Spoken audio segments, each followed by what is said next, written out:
Wow, Huples cat. How do you ration healthcare? How do you ration ventilators in ICU?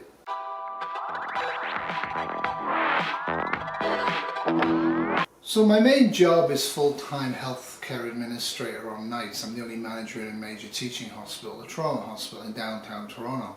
And one of the things I often do is try to balance lack of care beds and lack of care staff with excess demand. Happens frequently, happens all the time. Canadian healthcare, specifically Ontario healthcare, has been understaffed and under budget for decades. Now I know the budget's increased, but the budget's gone into very high-end, very expensive technology to extend life by a period of weeks to months to sometimes years. High-end stuff rather than community healthcare. The money's gone into programs funded by the government and promoted by doctors who are specialists in their particular program. So now we have a pandemic, and the voices on the news are MDs and bioethicists. Yes, let's ignore nursing. Nursing, which is the bedrock of healthcare, fundamental to the formation of hospitals and community healthcare, has for many, many years dealt with scarcity and resource shortage and flexibility. No one thinks to ask the nurses how to ration ventilated beds because that's deemed to be medical, and it should never be, and I'll explain why. The healthcare team looking after the patients, both in the emergency department or on the floor where they've deteriorated, or in the ICU where they're ventilated or a high level of care, are the last people that should make the decision about who gets care. For the simple reason they're emotionally bound up in the people they're already treating. Think about it for a minute. One person in your extended household and family has to die. There's nothing we can do. There's zero we can do. One of them has to die. Who is the best person to pick that person? A random stranger with no axe to grind and no biases, or you? I would argue it's going to be the random stranger, and they might pick you. Now bioethicists look at it also from the wrong angle. Bioethicists look at it from the point of view mainly of who should get access to care. Is it inherently flawed? Is it inherently biased? Is it right? Is it wrong? They do occasionally stray into areas of withdrawal of life support, and that's a fraught area. That's people who are ventilated but hearts are still beating and sometimes not beating.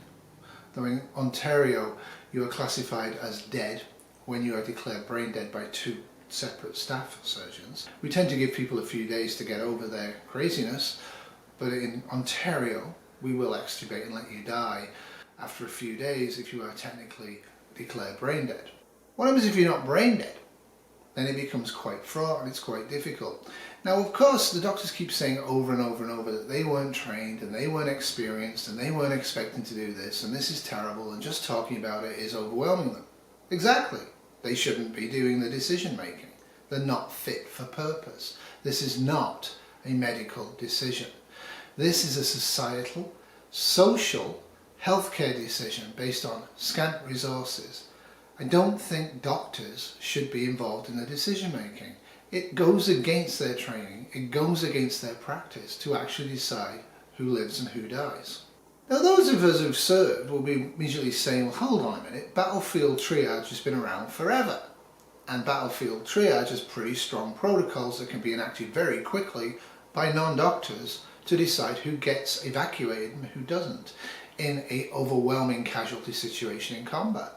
And absolutely that should be one of the things we should be looking at. But again, that's flawed. It's a flawed concept because it only looks at this from one angle. Access to care. Now I know everybody's out there saying, but it's an access to care issue. There's not enough ventilators and we have a pandemic requiring a lot of people to go on high oxygen, high ventilatory support. Of course, it's an access to care issue. If we had enough ICU nurses, respiratory therapists and beds and ventilators for everybody that wanted to be ventilated and everybody that needed to be ventilated under current medical ideas, that wouldn't be an issue. It is an issue because we don't. So the first thing we do is mitigation. So let's go into my ICU. So this is my 15-bed intensive care unit. The toonies, the Canadian $2 coin, are patients who are ventilated and cannot be taken off ventilators. The loonies, the copper coins, the $1 Canadian coins, are patients who are either on the ventilator that look like they can be took off quite soon, or in fact are not ventilated. This is what we have. We have 15 beds. What do we do if we have 6 patients in emerge and on the floors and in the community who require a ventilator? I have no empty beds. I need to find 6 beds. So what we currently do is this. We move these guys out and we convert as many of them to this as we can, and we do this and then we admit them. Problem solved. Pandemic defeated. Same situation. Using extraordinary things, we can't move them out. There's nowhere to go. We can't put them in recovery, we can't put them in other ICUs, we can't put them on floors. We have nowhere to go. Realistically speaking, we're probably able to move 3 of them. We have 6 patients that need ventilating. Now this is where the doctors and most of the bioethicists are going wrong. What they're then doing is looking at this as access to care. We have 3 beds. We have 6 patients, which 3 are worthy. Now these are the quarters, they're the high value. They're the 30, 35-year-old doctors who picked up COVID and are really bad and need ventilating. This here is Joe Public. They're not that smart, but you know, they're kind of reasonably well, maybe a bit of diabetes. These 2 here in long-term care homes, they had strokes and they have senility. They can't talk, the bed rest. Under the current system, we have to assign who these people are and who lives and who literally dies. But that again is also the wrong question. If you require ventilation, you are terminal without ventilatory support. Just because we can give a technology doesn't mean we have it available. And that's the problem with the pandemic, is that people are looking at who lives and who dies based upon their social biased value. Black people are more valuable than white? No. Disabled people deserve to live more than able-bodied? No. And the vice versa is also true. So what are you going to do? Well, in reality, what we'll do is we'll take the 3 sickest patients, because we're a major trauma centre, we'll take the 3 sickest patients and we'll leave these guys in emerge, where their chance of survival will drop because of lack of care. They won't be getting the same care. Okay, we can also move these people to other hospitals in our province. We're currently doing that. We've been doing that for 2 weeks. It's getting full. So what are we going to do? What do we do in a situation where we have a full ICU, nowhere to decant to, no possible place to put any of them? That's not just basically a death sentence. Any of these patients moved, they die. We're killing them. We're removing life support, we're removing high-level nursing care, which is more than important, and they're going to die. But we have 6 people that need to be ventilated, that can't be ventilated in the emerge department because emerge is full. Generally speaking, it is. And if they don't get life support, they will also die. What do we do? There's a huge problem there, isn't there? The problem is trying to decide the value of these lives is not the right way of doing it. What you do is you decide the value of these lives. If this patient has had no improvement for a period of days or weeks, whatever the criteria is, the higher this number here, the tighter this is, the harsher it's going to have to be. The old pandemic plan under the Liberal government in Ontario said if you were on a ventilator for 24 hours and you were showing no signs of improvement, you were automatically extubated and moved out to a hallway or a floor to die, thus freeing ventilators for people who require ventilators. 24 hours later,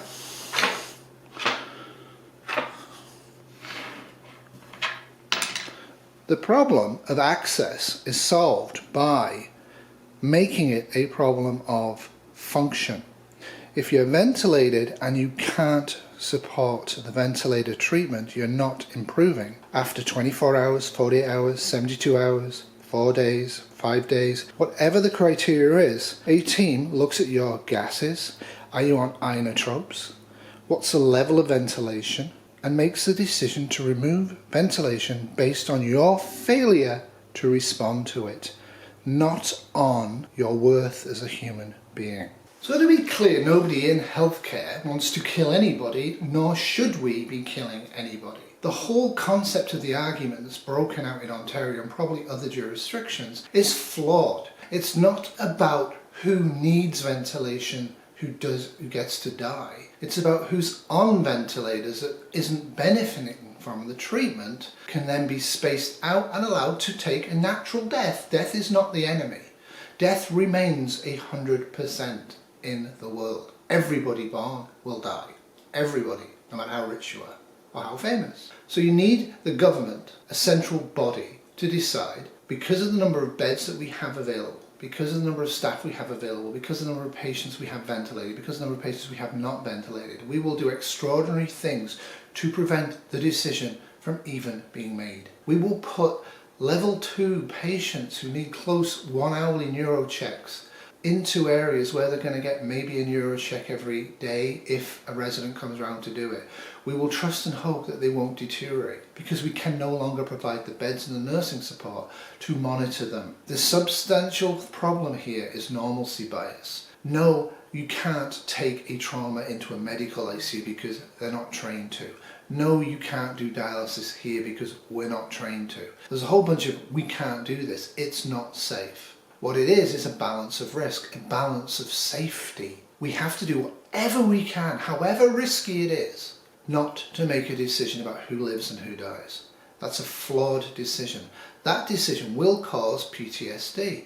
And if we have to make life or death decisions, let's make it based upon the people who've already got access to the ventilator. If they're not improving over a period of time, whatever that period of time is, the longer the better, they die.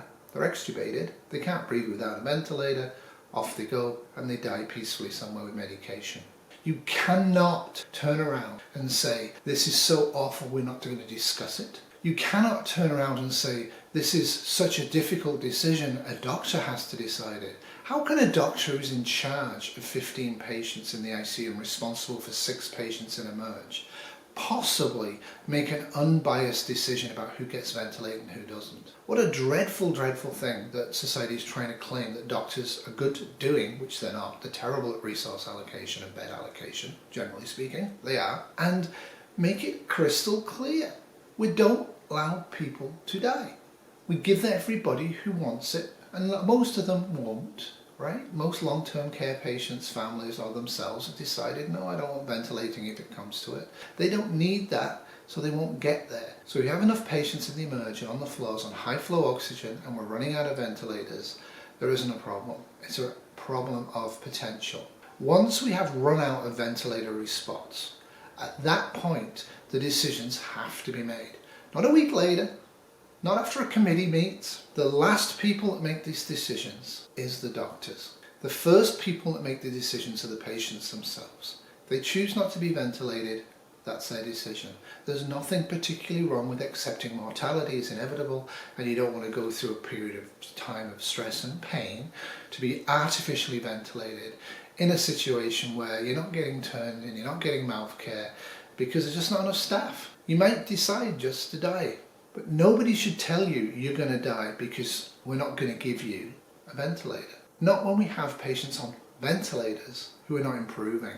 This is a first past the post system in Ontario. The lucky few get the ventilator, no matter their value or their survivability. They get the ventilator and they stay on the ventilator, and literally some of them rot, physically decay, because they're dead, basically, on the ventilators. Given a pandemic that requires high flow oxygen and ventilation, that can no longer be supported. It's very expensive anyway and completely and utterly futile. Futile care is what we're talking about here.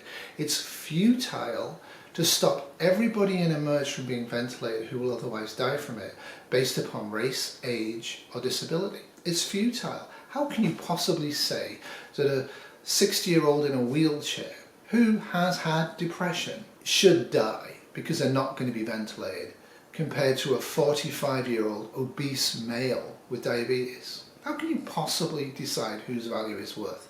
Ventilate them both.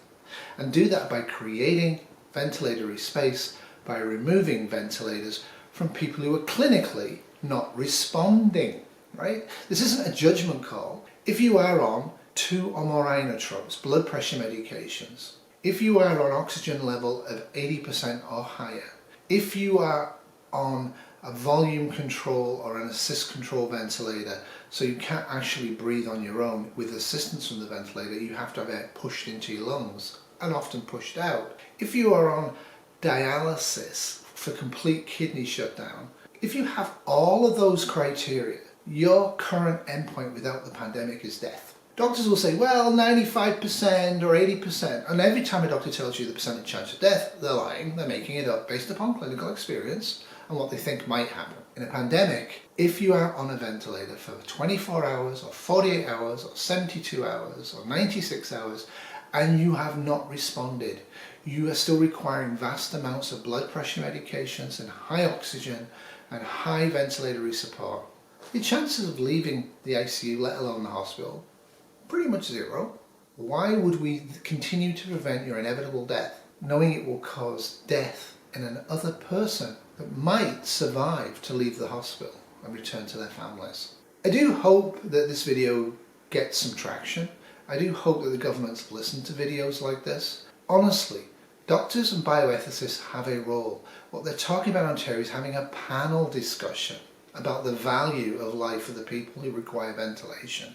That is abhorrent, it's wrong, it's unnecessary, and it's going to cause massive, massive emotional stress in everybody concerned. The easiest way of doing this is to establish criteria for the currently ventilated who are not benefiting from it and remove them from the ventilator. It doesn't even require a doctor's decision making. Now, this brings into the fact who removes the ventilator. It also brings in legal and medical ethical issues, which haven't been addressed for the last 10 months because we've all clicked our heels together and decided that the pandemic wasn't going to bother us too much in Canada.